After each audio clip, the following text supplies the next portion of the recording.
but people are still paying $500 to $1,000 to get a book because it'll build instant credibility. I think going to the front door and relating and connecting will create your credibility. I don't know if I think we're officially at a point in maybe the more time people spend with you, Fred, because you do a lot of hand-to-hand, press-to-press, face-to-face. Is it the marketing? Is it the books? Is it the radio show? Or is it quality one-on-one time? You know what? It's like when you talk to a CPA and you ask them a question about debt forgiveness. And if the CPA says, I don't know, let me look into that and I'll get back to you, when you ask them a question about the 1099-C and how that affects your personal taxes. Okay, if you're the guy that doesn't have the answer right off the top of his head, what you're doing is the longer you talk to someone and the more knowledgeable you are, if you're like looking at a bar graph, as your knowledge, as you know what your knowledge level is, and as your time of speaking to someone increases, what happens to trust on that same bar graph is that trust slowly keeps moving up the bar graph. The longer that you speak to them, as long as your level of knowledge is fixed at a point where you know what the hell you're talking about. And if you don't know what you're talking about, shut up. Use the famous words. Let me look into it. I'll get back to you with the correct answer. That will still be okay with people, but the more knowledge you have, the better off you are to close the deal. But where my trust comes from is speaking at your events, doing first-time home buyer seminars and giving out good, solid information, how to protect buyers when they're buying a home, telling them stories about how my clients got screwed and how we were there to help protect them. And I have one that just happened to me the other day. Guy had mold, the toxic mold, and didn't find out until after he closed escrow, and opens up the drywall and there's frickin' toxic mold everywhere. Poor guy started crying to me. He was at the parts manager at BMW Riverside, and he's in the hallway and he's just tearing up. I'm like, I had to put my arm around the guy. I felt so bad. I just stopped by to say hello. How's the house? I was driving by, and then I found out all this stuff. So I got my buddy who's a real estate attorney. He's gonna, they're gonna do mediation, and probably it's an LLC, so they're gonna liquidate all the funds from the LLC, and then they're gonna have to go after him personally, and it's gonna be a mess. But he'll get his money back. It's just one of those situations where it's just sad what you see, and you got to be there as a true advocate, to be there to help protect these people. People don't care about you until they know how much you care about them or care in general. And if you can get that feeling across that you really care, then you're going to be okay, because people are going to be able to sense that you care. And I care just as much today as I did 27 years ago, and I feel like a bodyguard, like I'm going to protect you like a famous person would be protected by a bodyguard. Nothing's going to get past me. I'm going to have a bulletproof vest on and bring it. It's my attitude, because, I shouldn't say nothing, but, it's going to be hard because I've been there, done that. I've seen it all. And I'm there to help people make smart financial decisions and choices. And how do you make those smart financial decisions and choices? You make them by giving correct information. And the analogy I give is 2 + 2 is 4. Is there any better answer than 4? No, 4 is the best answer, right? Well, the best answer, the correct answer is the best answer. Is there any? And so when you have the best answer, you can automatically say you're the best at what you do, because you're going to give them the best answers, because you're going to tell them that the sky is blue, and you're going to tell them 2 + 2 is 4. And if you don't know what the answers are, then keep quiet and find it out, and then call them back with the right answers. And then if you do that, and you do that to every person you talk to, for me, I've done it for 27 years. I tell people at my company, come sit by my phone, watch how many people call you back, and then you'll start becoming a believer. And then I can stand on that milk carton crate on Telegraph Avenue down at Berkeley and preach the Bible. Absolutely. How can people reach you at the office? 714-403-8255. 877-334. That's my cell. Comes directly. I answer it, even on the weekends. You're and crazy. I know. But you know, how long did it take to say, let me get a name and I number, I'll call know. you back? You know what? It's funny that you say that. I was just out to dinner with a very famous friend of mine, and I had people come up to him and approach him while we're having dinner. And I'm not name dropping, and that's why I'm not saying his name. But it goes back to something that somebody said what they saw Jay Leno do. It takes less time to say hi, sign the autograph, take the call, do whatever, than it does to ignore it, go around it, listen to the message, call people. It takes less time to be nice and cordial than it does to go the opposite direction. And not only that, what it does is it gives them like a feeling of, wow, he just took the time to say that to me. And you feel honored and privileged as the person on the receiving end of that. So absolutely. And sometimes I'll be on like a conference call and it goes to, I'll have like, you know, a three-way call going and it goes to voicemail and people like tell me, Fred, I've never heard your voicemail before. I've never heard your voicemail before. I didn't know I could send you a text message because that's what my voicemail says, you know. And I tell people, if you get my voicemail, call 911. Something seriously wrong. I fell down in a ditch and I can't climb back up to the roadway. I got in a car accident, God forbid, but something's wrong. So please call 911. And I say that jokingly. And for those local in Southern California, are we still doing the free hour? Yeah, you know, I've been so focused. I haven't done it for about 3 months. But yeah, I do still do my mortgage radio show on KBC. But you know, Lee, I've been focused on getting an infinity rate of return on my investments when I do my marketing. I don't blame you. And I'm so like, you know, you were talking about that. We were talking about that rush that you get, and I'm just like so into that right now that it's like becoming obsessive compulsive. You know? I mean, I'm not crazy, but no.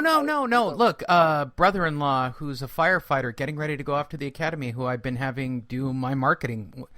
The minute he got his first real sniffs, he just did 2 appointments yesterday. He goes, "These are good leads," and he's excited. It's like fishing. It's like anything else. You should get some kind of excitement about getting new business and making.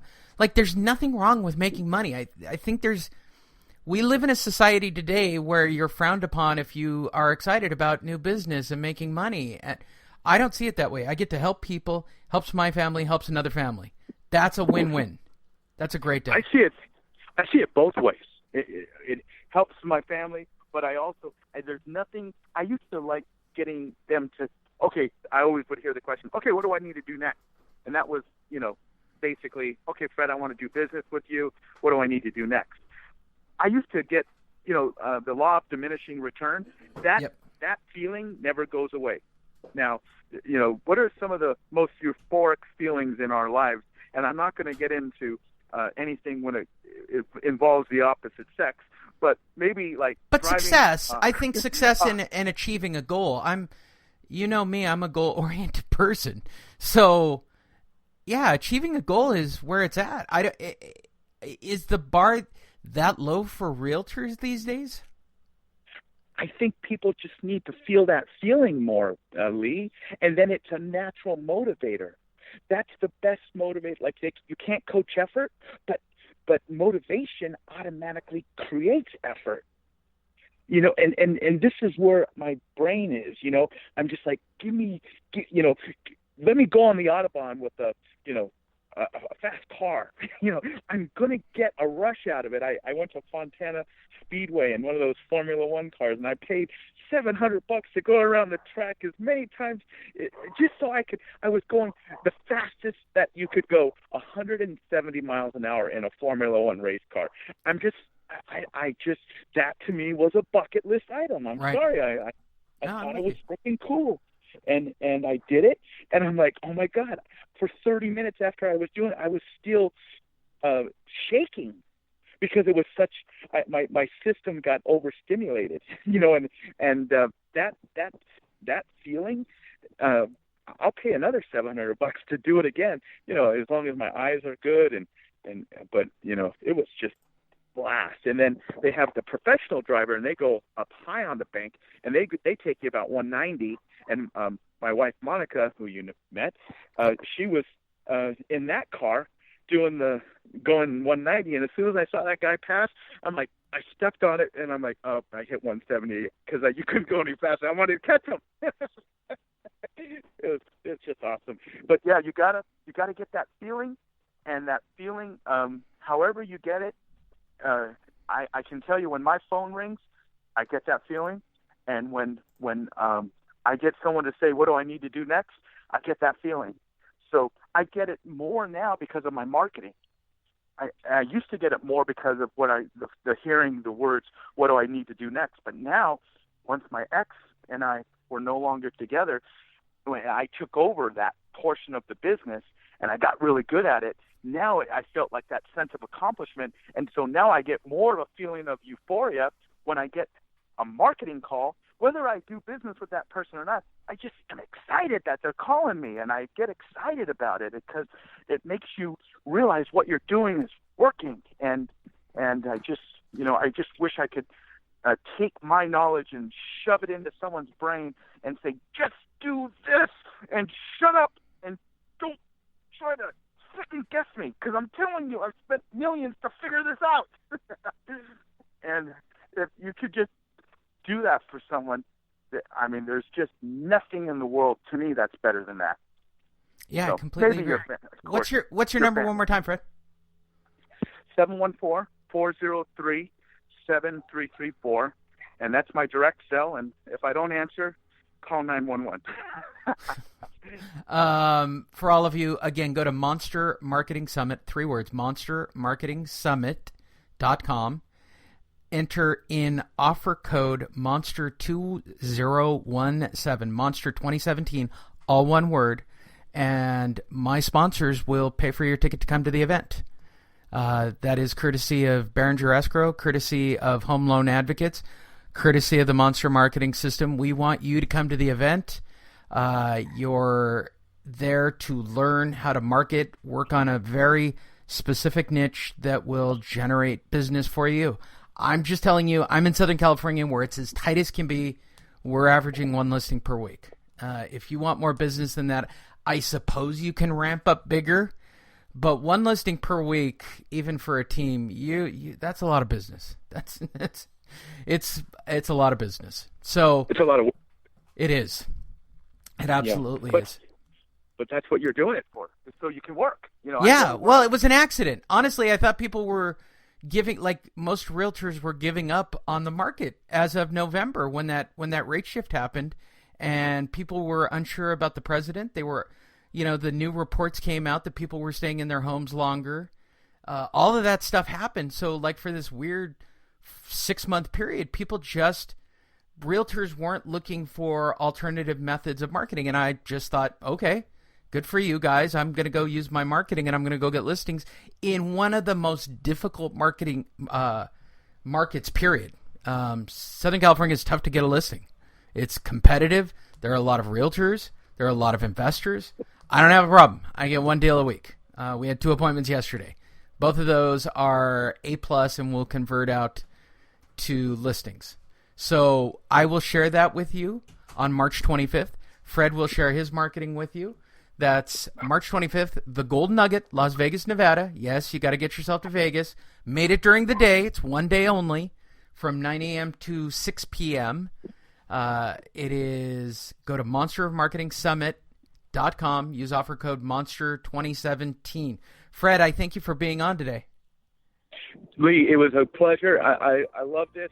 I love the fact that I'm able to share my info, and I'm going to give you more up in Vegas as much time as we have. Just come up to me and and take your siphon, suck it out of my brain, because I'll give it to you. Lee will give it to you. All these guys have some really good stuff. You have great people that are there, smart people who have been there, done that, and what else can you ask for when it's free? Thank you for listening to the Hanish